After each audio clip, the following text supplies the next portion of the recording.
और जो समाज को और परिवार को उनके जाने से क्षति हुई है उसके लिए हम क्षमा प्रार्थी भी हैं, और साथ ही उनका पूरा जीवन देश, धर्म और संस्कृति के सम्मान में कार्य करने के लिए समर्पित रहा। ऐसे लंबे समय से हिंदू समाज संस्कृति का उत्थान के लिए वो जाने गए, और एकल विद्यालयों में उन्होंने जिस प्रकार का काम किया उस सब से हम परिचित हैं, और ख़ास तौर पे आदिवासी संगठनों के बीच में उनके निधन से समाज को और हम सबको बहुत क्षति हुई है, बहुत भारी क्षति हुई है, और हम सब उनके लिए प्रार्थना करते हैं। और इन्हीं शब्दों के बाद अपनी श्रद्धांजलि अर्पित करने के बाद अपनी तरफ से, अपने पूरे परिवार की तरफ से मैं आपके सामने हूँ। आज 2-3 भारी विषय जो हैं वो आए थे, जिसमें प्रमुख विषय जो है वो पेरिस अटैक्स का हुआ, और पेरिस अटैक्स में जिस प्रकार से भर्त्सना पूरे विश्व ने की वो भी हम सबके सामने है। But at the same time, in our country, we have certain people who not only support those kinds of actions, but come out openly against people who are right-thinking. And one such person has been Mr. Manish Shankar Iyer. The other person has been Mr. Salman Khurshid. And I just want to rewind a little bit and take you back to the time of 2014 and 13 when Mr. Khurshid was the Prime Minister, Foreign Minister, and the then Prime Minister of the country, Mr. Manmohan Singh, was addressed as Dehati Aurat by none other than Nawaz Sharif. And this is the same person who goes and engages himself with anti-India agenda, praises the very forces who are working against the country. And just to remind that in identical terms as the Paris attack has happened, 26/11 is what this country faced. And Mumbai attack happened at the time when it was the Congress party which was in power. And somebody like Mr. Digvijay Singh at that point in time called Osama ji, and tried to blame RSS for the actions of the ISI.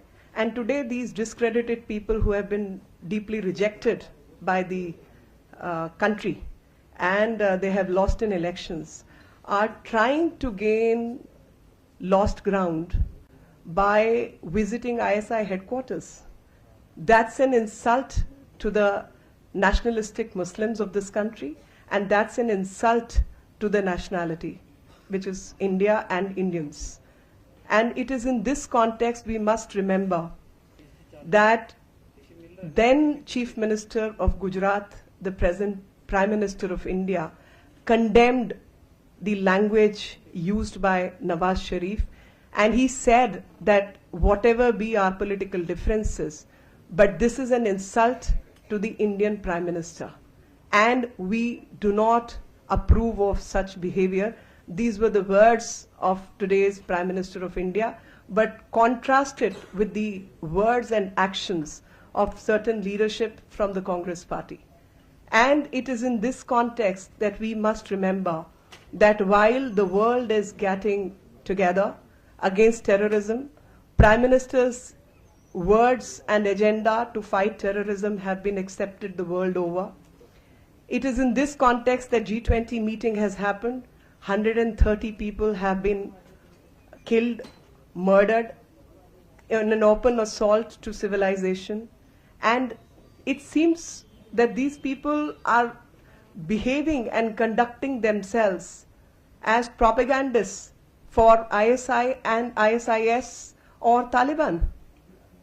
And when it comes to condemnation, at least Azam Khan's statement was condemned by the SP, and they disassociated themselves completely with it, whereas Congress party has chosen not to do so. And it is in this context that we need to watch out for such elements the world over, and especially in India.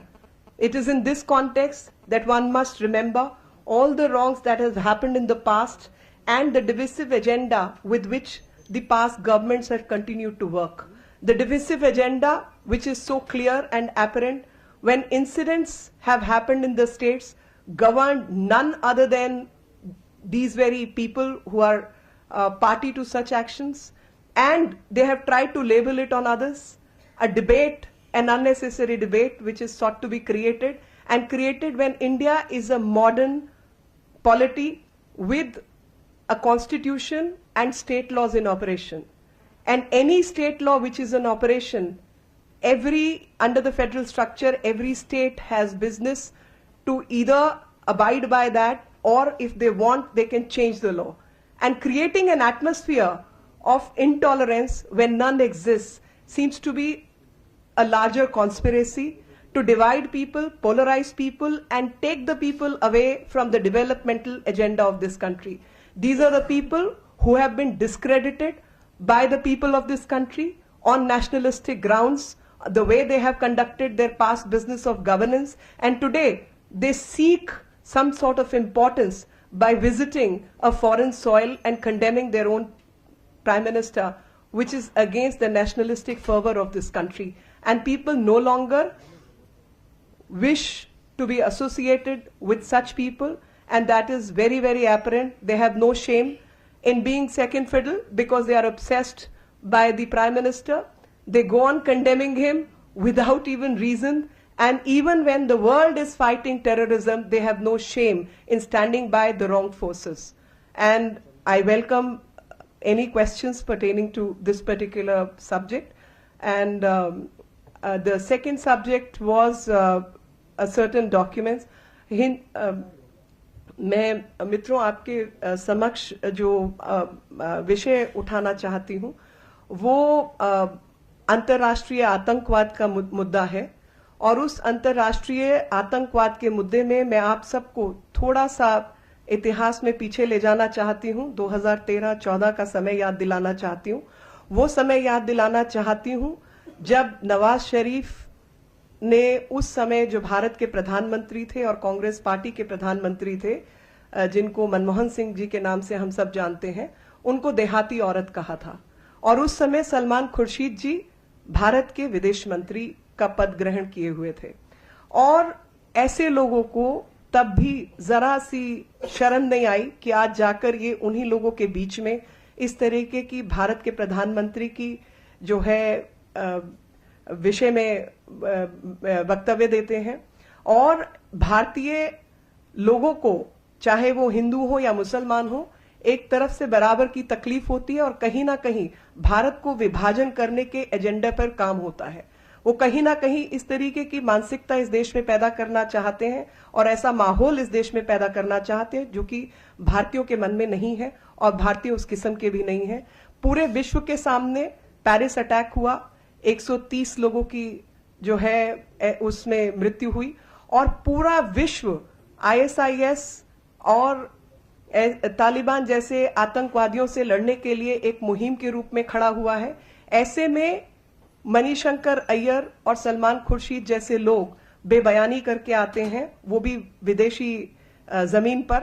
और उन लोगों को मैं याद दिलाना चाहती हूं कि जब इस तरीके का विषय उस समय के भारत के प्रधानमंत्री श्री मनमोहन सिंह जी के लिए कहा गया था, तो उस समय जो गुजरात के मुख्यमंत्री थे और आज भारत के प्रधानमंत्री हैं, उनका वक्तव्य याद करें।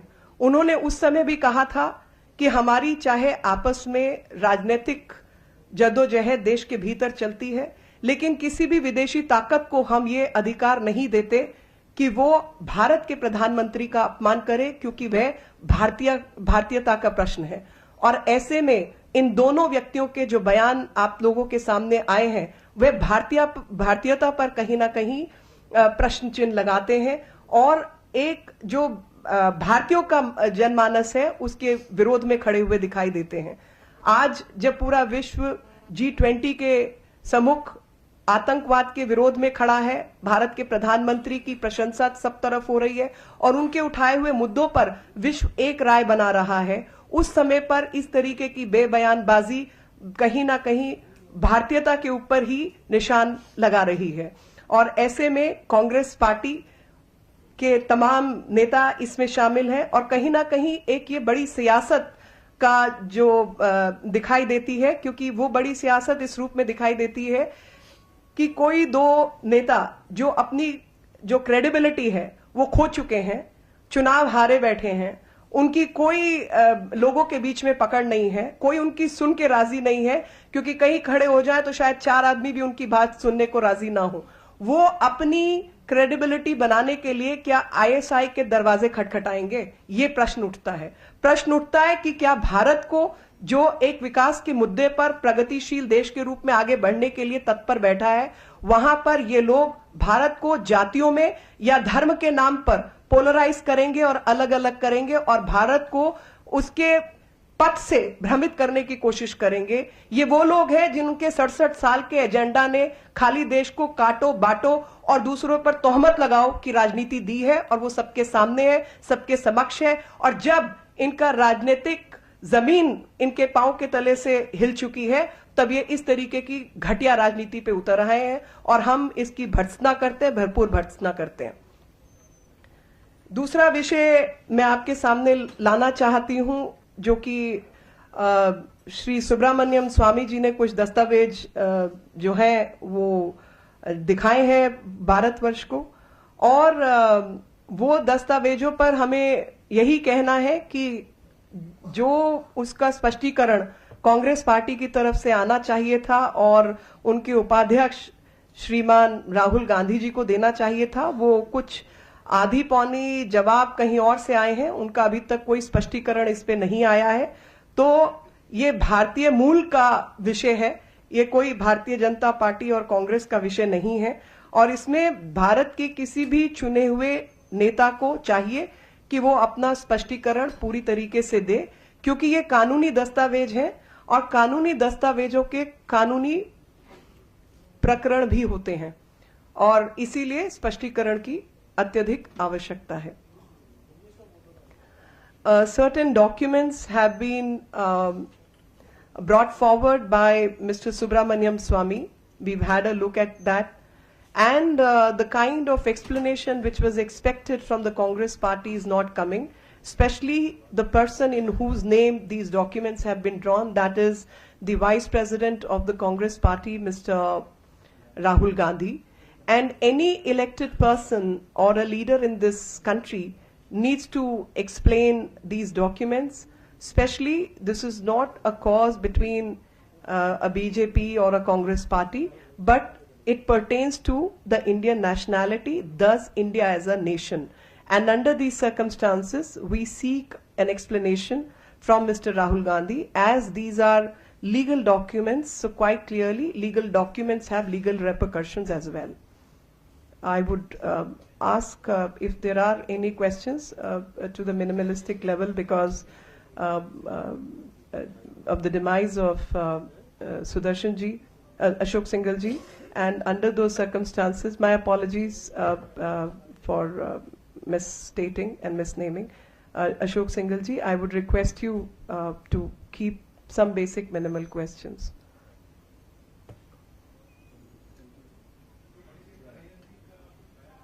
जी जी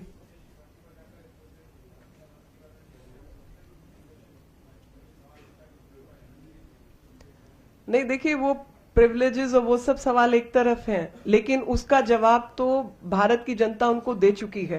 कांग्रेस पार्टी जो है, जो कि एक नेशनल पार्टी का दर्जा रखती थी, आज सेकंड फिडल प्ले कर रही है बिहार में भी।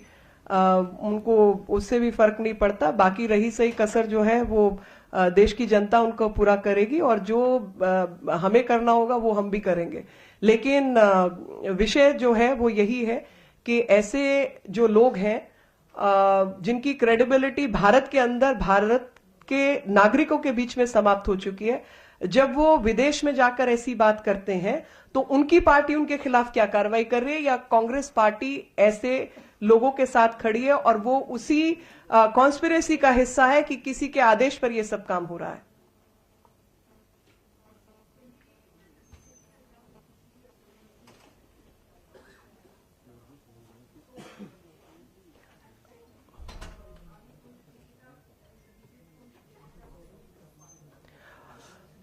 Ma'am, the first thing when it comes to association, any question which is brought in a public purview as a party, as a national party, and also part of politics, we can't just keep our eyes closed. And it's a question of nationalistic policy and what is Indian citizenship under the enactment. So it is not between BJP and Congress. It is about a document pertaining to an elected leader. He has to come out clean on this. And so far as what the future course of action in the parliament is going to be, will be determined subsequently, and as and when those changes or decision take place, we shall keep you informed.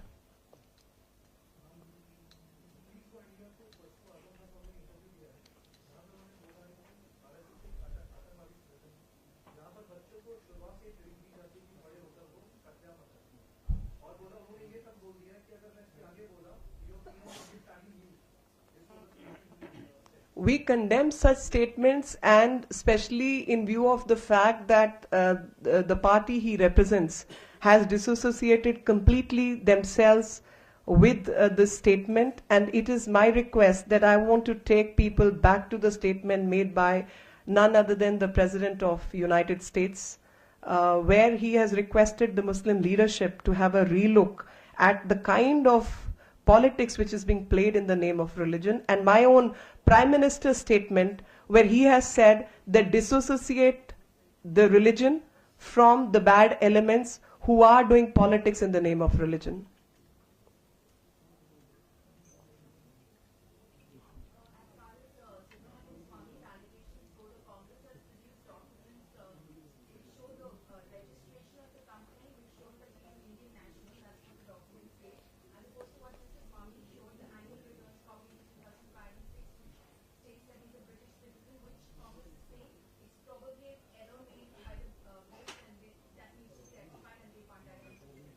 Ma'am, these are legal documents and wrong time, but I can just take you back to the affidavit filed by Mrs. Gandhi also. That also turned out to be a typographical error.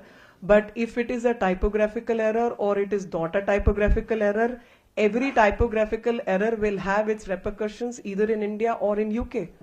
And on that, they will have to come out clean. They are not coming out clean. The statement needs to be made by none other than Mr. Rahul Gandhi.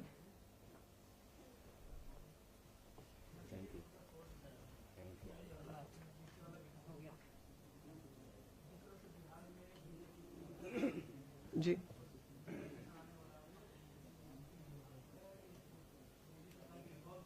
जी जी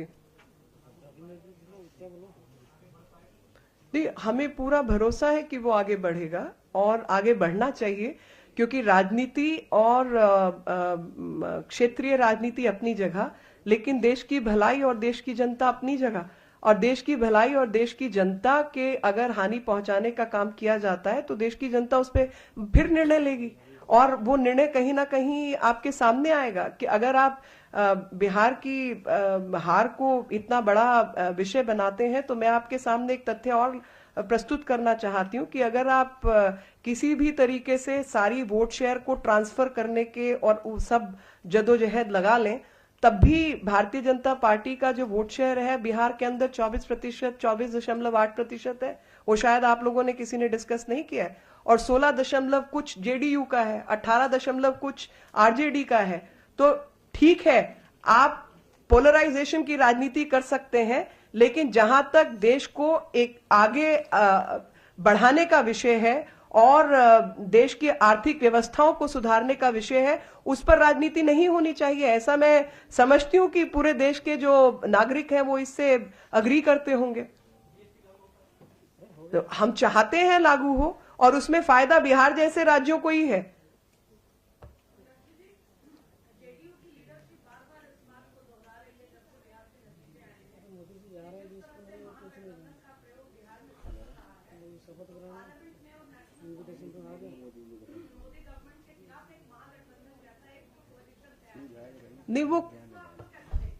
नहीं, वो जब करेंगे या जिसका जो हमें जवाब देना होगा वो हम देंगे। अभी तो जहां तक संसद का विषय है, 282-83 लोग तो हम हैं ही संसद के अंदर, और अभी चुनाव अगले 5 साल तक नहीं है लोकसभा का।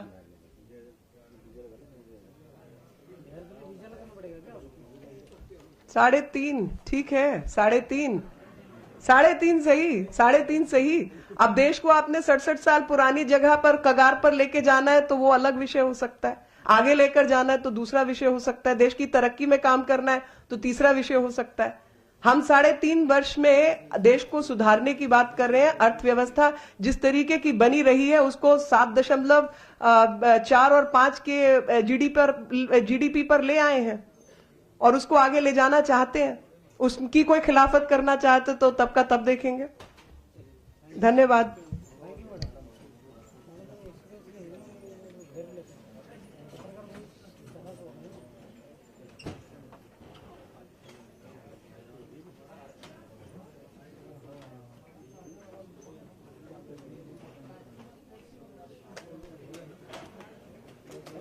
भाई बाइक ले लो ना बाहर जाके।